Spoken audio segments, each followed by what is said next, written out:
Well, it's that time again, you vinyl lovers and collectors. The Capital Brewing Company X My Vinyl Revolution Record Fair is upon us. Of course, happening Sunday 17th of November over there at Dairy Road. Erica, exciting times. Hi, yes it is. I can't wait to be back.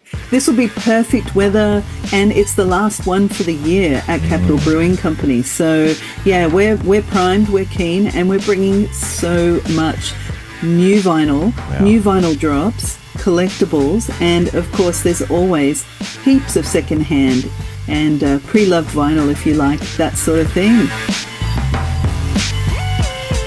I found so many gems in those little secondhand arrays of stacks that you got in there. I remember the first time I got John Lennon Best Of, which we'll touch on a little later. I also found an Alice Cooper one in there, which I didn't have, which completed a little collection that I was building upon. I found a gold one last time with you guys.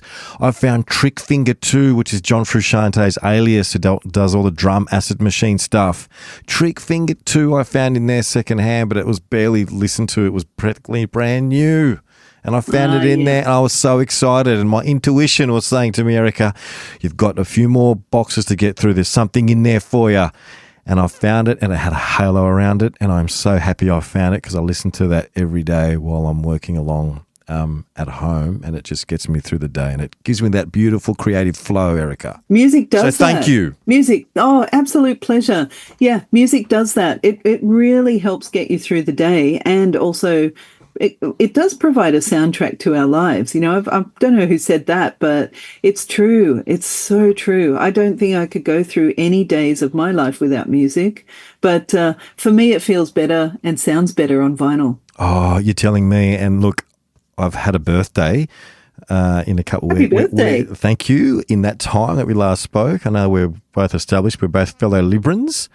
Yeah. In that time, I upgraded my system. I got a nice one of those the Yamaha 503s, one of those white recorders, white vinyl players. And I went and bought myself some nice tall white speakers to go with it. And I tell you what, Erica, I was settling for so much less prior to this purchase. And when you talk about sounding so much better through the speakers of a vinyl, that sound bath has just gotten more warmer, richer, and creamier. And I tell you what, it's a whole new experience. Oh, that's fantastic. Yeah. So, I mean, everybody's on a journey with where they are at in their vinyl collecting. So, you know, you might start off with a turntable that somebody gifted you, or, you know, you just buy something that you like the look of and you've got no idea maybe about what different levels you can experience the music through. But that's part of the benefit of investing in vinyl, is investing in the audio and the hi-fi around it to make it a really amazing experience for you. So, yeah, that's really good. You're going to let us know with your recent 5 ones that you've collected. We're going to hook mine next episode, but I'm going to be cheeky and mention one of mine right now, just while we're talking about this new system. And I literally just picked up with all this new Oasis phenomena going around, the new tour of Oasis, especially here in Australia. Tickets went on sale.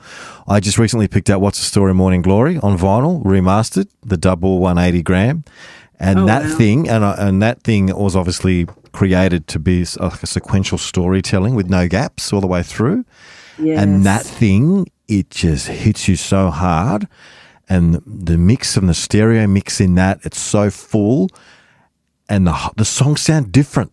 It's a whole different experience. It's the core of the song, but it's almost like if you went and saw the stage play of it or something. What's your favourite track off of that album? I think Morning Glory itself is just, it gets to me, that song. But obviously, Don't Look Back in Anger, that's a gift to humanity, that song.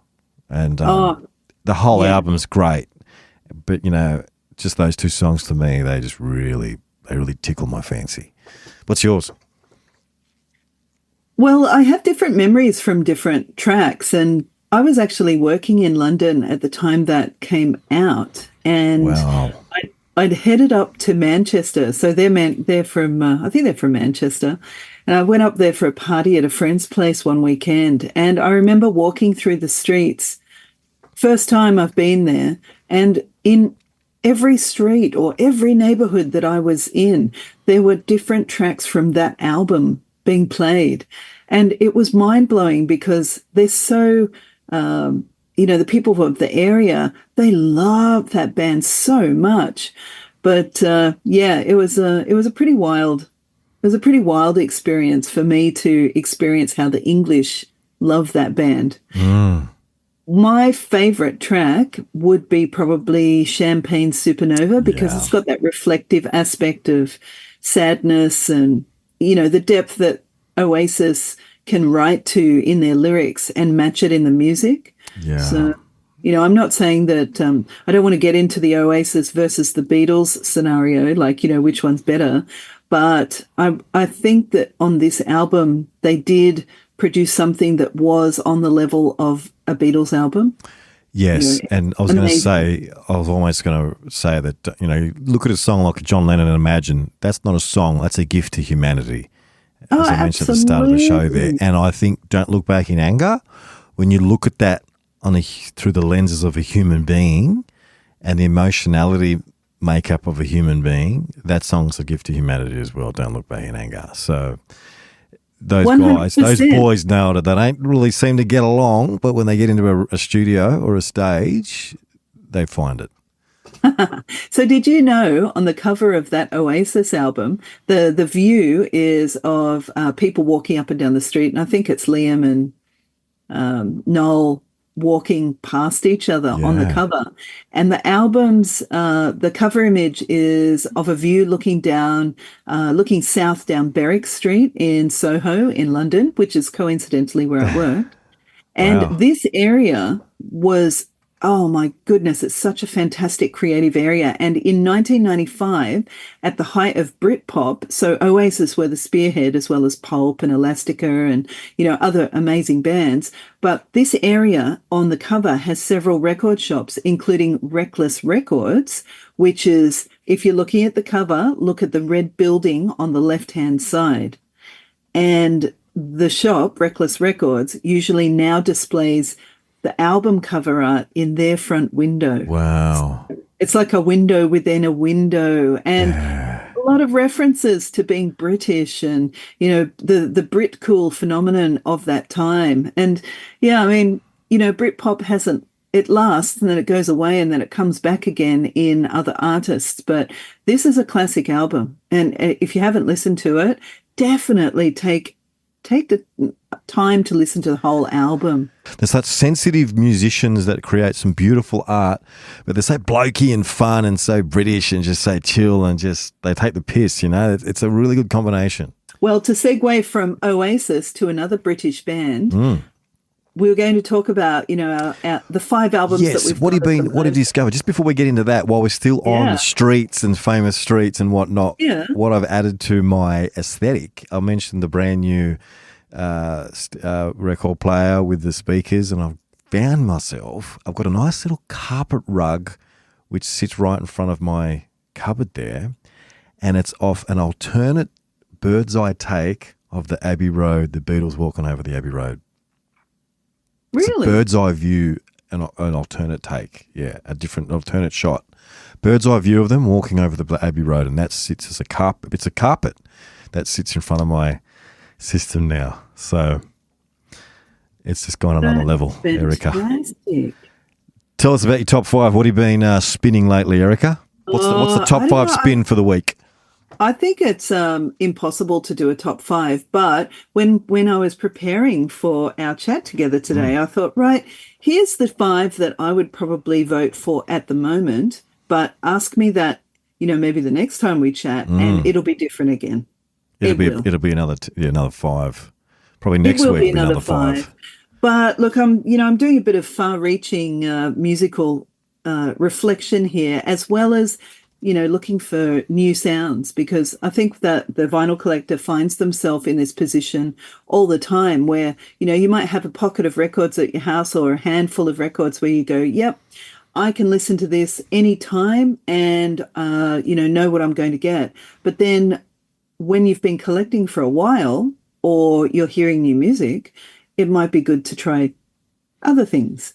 So out of my closet of long-term favorites is the first album is Basement Jaxx, and the singles, which are available. Well, it dropped this year, I think, available for the first time as a 2 LP. Wow. So Basement Jaxx, first released in 2005 on XL Recordings. And Hmm. if you are into your club music, then this is one of the standards. You know, it's breakbeat, it's house, it's hip hop. It's for people who like a catchy earworm of a tune and may not even know who it is that they're listening to, but it's Basement Jaxx. And, Wow. well, on here, it's got all of the singles. So for me, it's a perfect moment of why I would listen to a band like this. Mm. And it's two DJs. And the one that my favorite track on it is Where's Your Head At? Do you know that one? Of course. Where's your Yep. head at? Wow. Where's your head at? We all It's a classic that could be a track. gift to humanity as well, because we always think that sometimes, right? Oh, 100%. I always sing that to myself. I sang But that the other day when I went to took my daughter to school and I forgot her bag, Erica. and she sang it to you. I sang it to myself. I sang it all day on the way home. Oh, that's so good. Yeah, but they've got, I mean, on this release, they've got Romeo, they've got Where's Your Head At, the Jack's House radio edit of You Don't Know Me. Felix Burton, who's one half of the duo, he says of this release, so it's like a best of, but it's the singles. And Wow. he says it's a collection of all our popular songs, really, a collection where people could get all the main songs that they liked. Now, that doesn't happen very often with best ofs, but this isn't a best of, it's the singles. And he said it seemed like a good idea to put it out at this time, like 2024, because a lot of people were going to the shows and didn't really know that songs like Romeo were by the same band who did Where's Your Head At? Wow. And that, to me, that shows what an amazing outfit they are, because they've got so many different sounds within the breakbeat, the house genre. Mm, And, they cross over to hip hop, but they're also radio friendly, which you don't get very often. that's Mhm. amazing. And Yeah. it's great So, when you mention radio friendly and I mean down here in Canberra I work in radio. I'm actually yeah. on radio at the moment, and songs can become wallpaper. And Oh, that's why I yes. loved the Oasis experience, because Champagne Supernova, out of all those bangers that came out of that album, that gets played the most here on commercial radio for some reason. Uh, Opposed to Wonderwall and Don't Look Back in Anger, they just get played on special occasions. So it becomes wallpaper. Music does Right. and then obviously it gets regenerated when you listen through vinyl, and it sounds different, and it just you beautifies the experience, and then and if you're genre based and you didn't want to, you overlooked Basement Jack for some reason, especially that song Where's Your Head At, which is quite popular. Get it Yeah. through vinyl. Anyone can love it through vinyl. It opens up your genre doors when you're collecting through vinyl, doesn't it? It's more than just your genres. It opens up doors to music in general, doesn't it? Because you just go Well, that's down rabbit right. holes. Yeah. And it's an ownership thing too. If you're out and you're hearing that track through the radio, you go, oh, wow, I love that track. Mm, But if you've got it on record, then you can love it and you can find it when you want it. So yes, this is where it moves over from the love of music for a person into the need to collect and curate a collection of music on vinyl. So, and also the way that, as we've talked about this previously, in the way that people listen to music nowadays, they listen to music and may not know who the artist is. So when they find out, or maybe they've been to a live show and not even realized that the band does the song, to have it on vinyl really connects that music on the sensation of listening to music, loving it, connecting it with perhaps, a live show or a moment in their lives where they've been experiencing something, and the vinyl's the perfect sound for it. oh, absolutely, and Yeah. it's So just you can bring yeah. it back into your life and enjoy it over and over and over again. Yeah, it's certainly the most amazing medium. It really is. What else, Erica? Okay, well, I would like to, oh well, we'll move on from there. The next one that I've been kind of dipping my toe in, and bear in mind, I'm more of a like I like funk soul, Mm. disco, psych, rock, jazz. Thank you for the recommendation of Generally. Maggot Brain, by the way, at the last record Ah, it's fair. such a great That one. It's a and I great haven't one. spun it through the new system yet, so that might get a play tonight. Oh, nice. Okay. Yeah, that sounds good. Yeah, it's a it's a meaty experience, that album. It is great. Funkadelic, really Oh, good. how can you So, how can you be mad at them? You can't. what's that? How can you be mad at Funkadelic? You can't. No, no, it's just something you experience it through it. So, well, look, I would suggest looking at the John Lennon Mind Games 3 LP, the meditation mixes. Ooh. That crosses the boundaries of art, rock, pop, and ambient, I would say as well, plus a little bit of spiritual. I mean, John Lennon, he's from the Beatles, we all know that. But this is a very, very different interpretation to what you would normally get from the past catalogue of John Lennon. So the one I'm talking about is the limited edition ultra clear triple vinyl, Mm. and it was released on Luminate, which is a meditation app previously, but it's now released on a triple gatefold, silver and reflective vinyl Wow. version with custom printed inner sleeves. And the artwork has been coordinated by Sean Lennon. Yeah.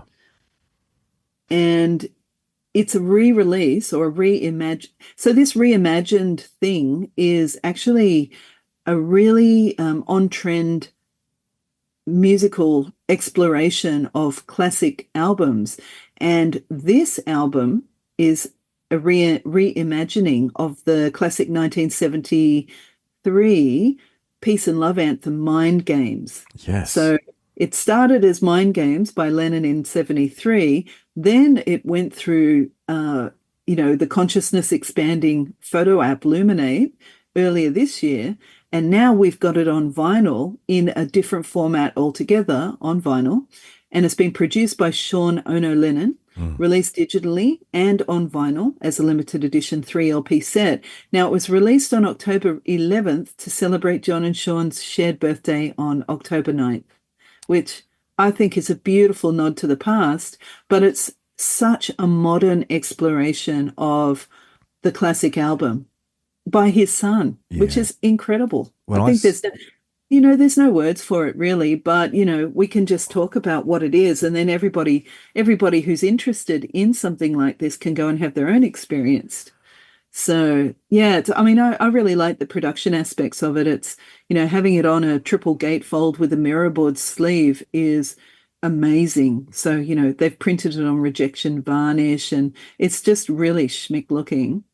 But on the sound side, side B on LP3 features 9 unique 1.8-second mantras that will play continuously in the vinyl's run-out grooves to create infinite loops.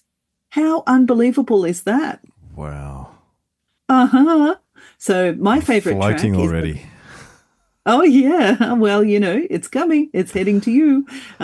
Yeah, my favorite track is the other mantras, numbers 1 to numbers 9, because I love the experiential quality of what has been done with this album. But enough about me. Sean Ono Lennon says, you might say meditation is the ultimate mind game. These very abstract interpretations will hopefully assist you in exploring your inner verse. I was both thrilled and surprised when UMG said they wanted to make a vinyl edition. This part of the Mind Games project evolved spontaneously and feels like it is sprinkled with just the right amount of good vibes and fairy dust. In brackets, he says, effects may vary. Wow. I can't So wait. It's amazing. Now, I don't have the name of the design team that worked Mm. on the physical and the meditation sequences, but I plan on doing quite a bit of research into finding out more about that too, because I love that, in the experience, it's a visual and an audio experience. Erica, I can't wait to get my hands on my copy and open that thing up. Well, it won't be too long until you're able to do that, right? Because Capwing is on the 17th and we'll be seeing each other then. And I think you've got a copy, and we might have a copy there as well for somebody who's really keen on exploring that type of experience on vinyl. It's going to be definitely a pickup for one happy little Vegemite in Canberra. Oh, look, that feeling when you find a record that you've been looking for a while, it's so good. It's really, really good. Excellent. We'll leave it there for the first one. We're going to do a part 2 and talk more about what to expect at the new My Vinyl Revolution, of course, in conjunction with the Capital Brewing Company. For the Capital Brewing Company X My Vinyl Revolution Record Fair happening Sunday, 17th of November. Erica, as always, it's been a pleasure. Thank you kindly. I look forward to seeing you and everybody from Canberra on the 17th. Starts at 11:30, finishes around 4-ish. Ish.